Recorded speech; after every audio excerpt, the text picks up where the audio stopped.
যেহেতু এখানে আহ, আইনি জটিলতা আছে এবং এখানে আদালতে বিচারাধীন বিষয় আছে। এখানে আমাকে ব্যক্তিগতভাবে আক্রমণ করে তো আসলে লাভ নেই।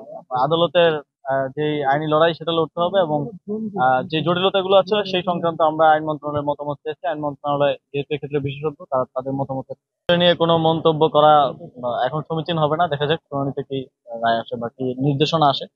আর বিগত যে বিষয়টা নিয়ে আন্দোলন চলছে সেটার যে মামলা ছিল সেই মামলায় স্থানীয় সরকার বিভাগ পক্ষভুক্ত ছিল না এবং রায়ও স্থানীয় সরকার বিভাগের প্রতি কোনো নির্দেশনা ছিল না, এটা আপনারা জানেন।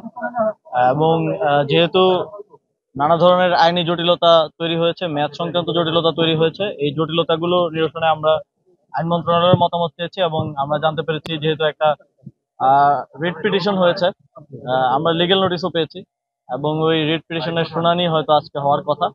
ওয়ালটন টেলিভিশন মাত্র 25,490 টাকায় পাচ্ছেন গুগল টিভি। তো এই একদিকে বিচারাধীন, আরেকদিকে যেসব আইনি জটিলতা অ্যারাইজ করেছে আর সেগুলোর সমাধান হলে আমরা কোনো একটা সিদ্ধান্ত দেবো।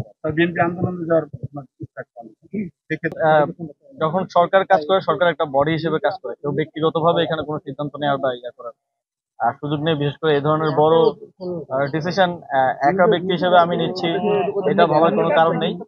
আর যেহেতু এখানে আইনি জটিলতা আছে এবং এখানে আদালতে বিচারাধীন বিষয় আছে, এখানে আমাকে ব্যক্তিগতভাবে আক্রমণ করে তো আসলে লাভ নেই। আদালতের যে আইনি লড়াই সেটা লড়তে হবে এবং যে জটিলতাগুলো আছে সেই সংক্রান্ত আমরা আইন মন্ত্রণালয়ের মতামত চেয়েছি। আইন মন্ত্রণালয় যেহেতু এক্ষেত্রে বিশেষজ্ঞ, তারা তাদের মতামতের ভিত্তিতে হয়তো আমরা একটা সিদ্ধান্তে পৌঁছতে পারবো। আমাদের বাণিজ্য মন্ত্রণালয়ের মাননীয় উপদেষ্টা তো বলেছেন যে এই নিষেধাজ্ঞায় আমাদের থেকে বেশি ভারতেরই ক্ষতি হবে, কারণ আহ, আমদানিটা আমরা ভারত বাংলাদেশে বেশি রপ্তানি করে থাকি।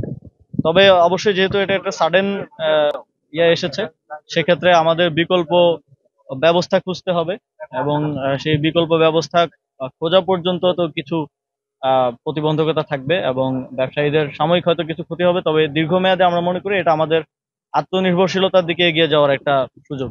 কিন্তু সংগঠনের যে কোনো ধরনের সভা সমাবেশ কিংবা কার্যক্রম এখন নিষিদ্ধ আছে। সেক্ষেত্রে আইন শৃঙ্খলা বাহিনী, আমি আশা করি তারা যথাযথ অ্যাক্টিভ রয়েছেন এবং আগামী সময়গুলোতে এই নিষিদ্ধ সংগঠন যেন কোনো প্রকার নাশকতা কিংবা জনজীবনে কোনো প্রকার সংস্কার তৈরি না করতে পারে, সেক্ষেত্রে আইন শৃঙ্খলা বাহিনী যথাযথ পদক্ষেপ